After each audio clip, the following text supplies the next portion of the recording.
Hello, everyone. Welcome to another edition of the Percussion Instruction Podcast.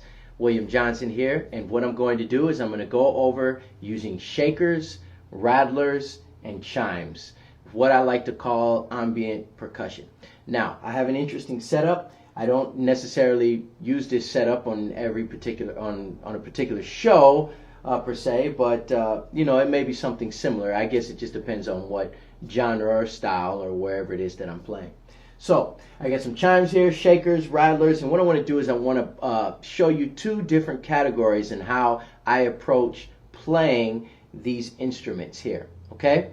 And before I even jump into that, I will say that many of these instruments have a traditional role if we're using them in their tradition, okay? For instance, claves, maracas, Tibetan pin chimes. I have a singing bowl, okay? I have some goat toes, guido. These have their particular tradition if we're playing them in a traditional role. What we're going to do is more fusion stuff, as if you're playing with a singer-songwriter, you're playing R&B, contemporary, pop, rock, etc. Okay?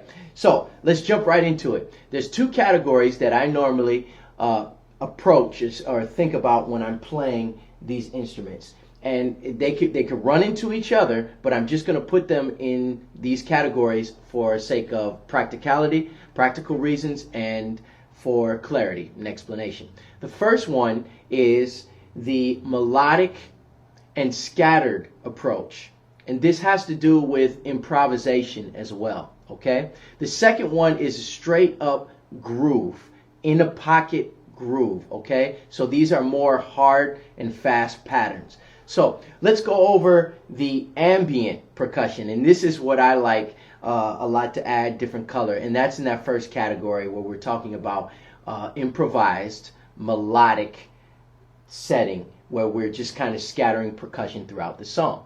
Now, we can use, if there's a beginning of a song, we can have like an introduction, okay?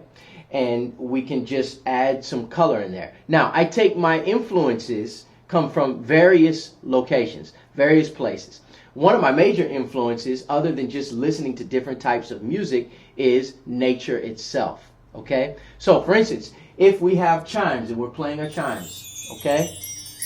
If you think about the autumn season, the fall season, and the leaves, some of the leaves are beginning to fall on the ground, and you're outside in your front porch, and you're sipping on a glass of lemonade, cool lemonade, and it's not yet cold, but it's not completely hot. So it's right in that in-between season, and it's kind of slightly breezy, and then a cool breeze comes along. It's a nice 75-degree day, but it's kind of windy because the fall is coming in. Some of the leaves are falling, and some of the leaves that have fallen on the ground start to scurry across the concrete in front of your porch while you're sipping that lemonade, and you hear this sound with the leaves going across the concrete. Well, unless it's a really, really, really windy day, those leaves don't continue to go across the ground, or you don't continue to hear the leaves that are in the trees rustle, or the wind, or if there's wind chimes on your front patio, they don't just continue to go on and on and on forever and ever, unless the wind goes forever and ever, correct? So there's still a certain amount of time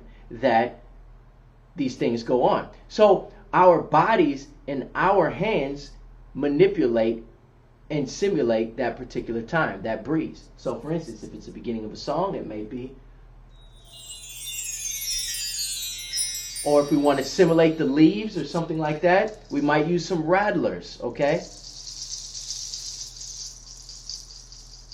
Now, there's two ways I can approach this. Even though I'm using nature as an influence in time, there's things we can grab all around us to grab these influences, these inspirations.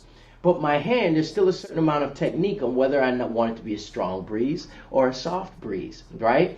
And it's a similar technique of playing on the congas, djembe, hand drums, or even shakers, right? Where I'm using my wrist, okay? I'm using my wrist, right, to shake.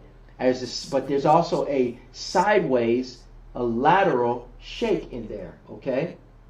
Where we're going like we're waving. You see someone and you wave, or a princess, or someone who just won the Miss America. Hello. Wave, smile and wave, right? Well, it's a similar thing going on there. Right? Or it's an actual shake of the body, like the dance move, the quake or something. Okay? If I just want it to be scattered, no particular rhyme or reason, just to add an ethereal effect, then I just do that.